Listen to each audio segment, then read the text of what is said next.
If you were thrown back into ancient times with no tools at all, and you had to build a car in front of a crowd of prehistoric people, where would you even start? Don't be so quick to say it's impossible. Next, I'm going to show you how to build an ancient car that can actually move forward on its own. Not a steam engine, that would be too basic. We are going to build a real internal combustion engine. The first step is not building the engine, it is finding materials. In the ancient world, metal does not just fall from the sky. You would have to search along riverbeds, hillsides, and exposed cliffs for ore. The easiest metal to find would be copper, because many copper ores turn green or blue-green when they oxidize.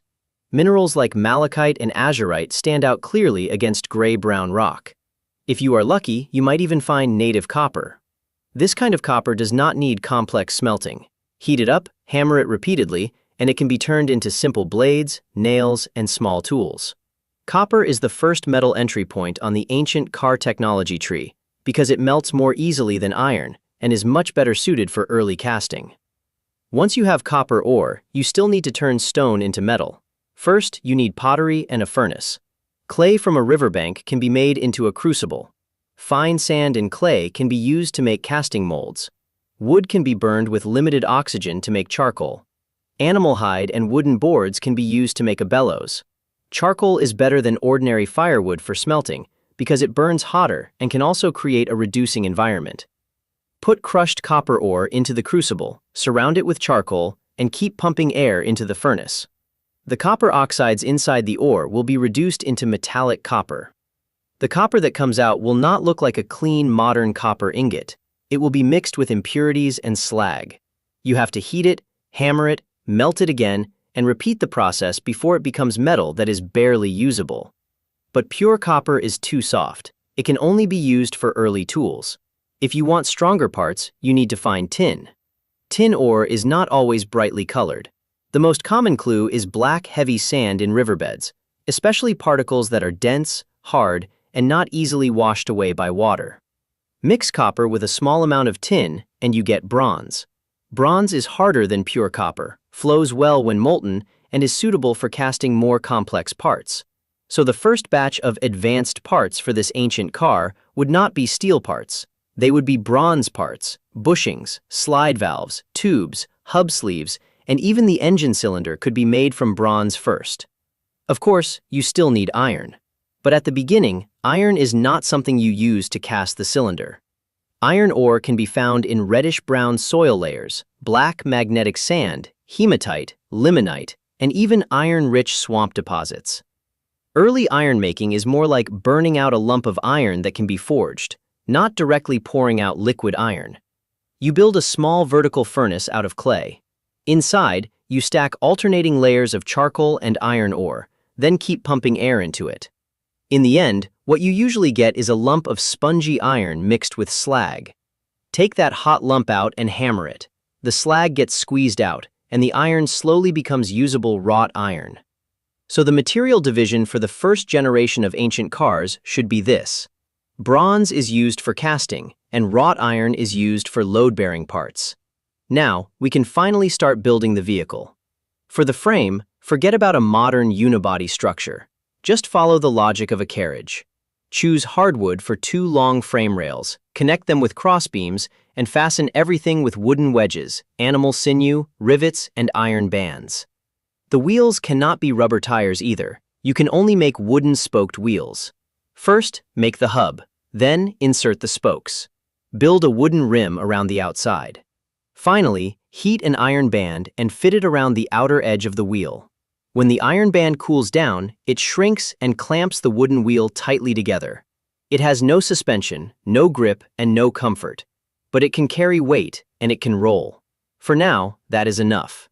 Next comes the real core of the machine, the engine. Do not imagine a 4-cylinder gasoline engine. Do not imagine high RPM or high compression. What we are trying to build is the lowest level internal combustion engine possible. Single cylinder, low speed, low compression, alcohol-fueled, hot tube ignition, and a large flywheel. Its logic is very simple. Alcohol vapor and air enter the cylinder. They are ignited by heat. The burning gas expands and pushes the piston.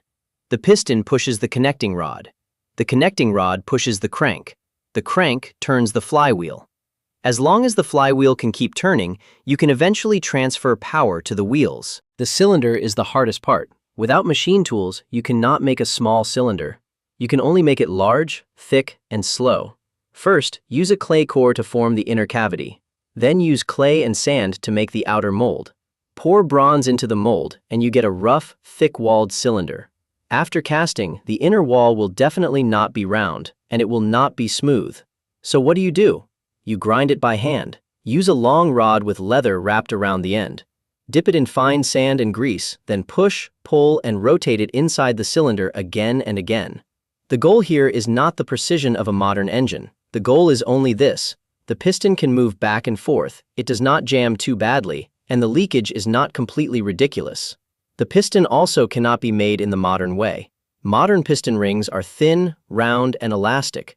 In ancient handcrafting conditions, making them reliably is almost impossible. So we use soft sealing instead. The piston can be a heavy bronze or wrought iron disc with a leather ring around the outside, or oil-soaked hemp rope packed into it. If the cylinder is not round enough, the leather can deform and fit against the wall. If the gap is slightly too large, grease and packing material can make up for some of the leakage. To keep the flame from directly burning the leather, add a metal fire shield to the front of the piston and build a water jacket around the outside of the cylinder. This engine does not win through precision. It survives through large size, low speed, and low compression. The crankshaft should not be a modern one-piece crankshaft either. A built-up crank is more realistic. One wrought iron main shaft, two thick metal discs, and an offset crank pin in the middle. The connecting rod fits over that pin. The two ends of the main shaft sit inside bronze bushings, lubricated with a mixture of animal fat, plant oil, and charcoal powder. The friction will be high, and the lifespan will not be long. But the structure is simple. The flywheel has to be very heavy, because a single-cylinder engine does not produce power all the time.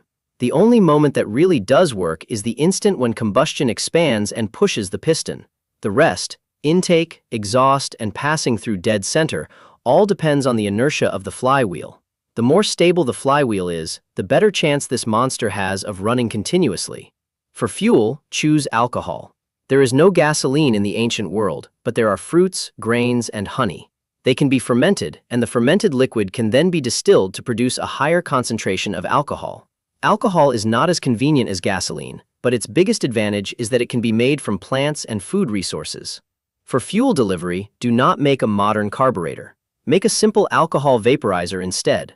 Air first passes over fibers or cloth soaked in alcohol, carries away alcohol vapor, and then enters the cylinder.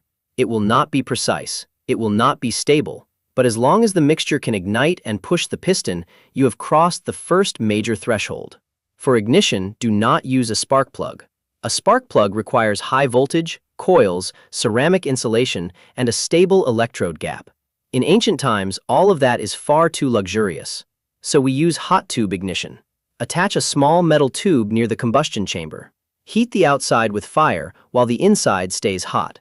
When alcohol vapor and air enter the cylinder and meet the hot region, they ignite. Early internal combustion engines did use ideas like this. Before reliable electric ignition became common, the simplest method was to heat a part first, then let the mixture ignite by itself. Now the engine can be tested. First, heat the hot tube. Then let alcohol vapor and air enter the cylinder.